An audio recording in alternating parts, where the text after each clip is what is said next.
Speaking of Santa Fe, with about 2 weeks to go, lawmakers are working furiously to fill a huge budget deficit with no money. As a result, services like education, public safety, and health care are paying the price.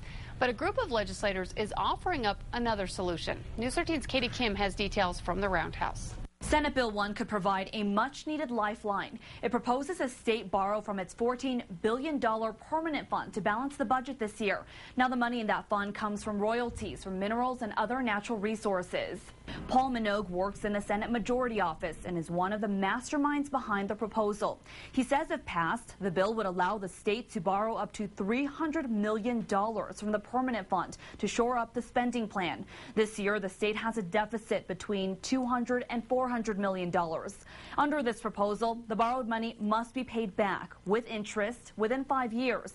Minogue says if the state is debating between cutting core services like education and teachers' pay, borrowing money from the reserves is the way to go. The presumption is, though, that the next 4 or 5 years are going to be better than the last couple of years. So it's a way of using the permanent fund investing power when you're in a slump to pay it back when you're on top. The bill appears to have some support. It passed through the Senate Judiciary Committee over the weekend, but it has an uncertain future in the Senate Finance Committee. I don't think it's responsible financing. When you borrow from the permanent fund, you better have an economy that has more certainty than what the present economy has. Senate Finance Committee Chairman John Arthur Smith says he won't support this recommendation. Governor Susana Martinez has also repeatedly said that she's against any attempt to, quote, raid or borrow from the permanent fund. Reporting from the Capitol, Katie Kim, KRQE News 13.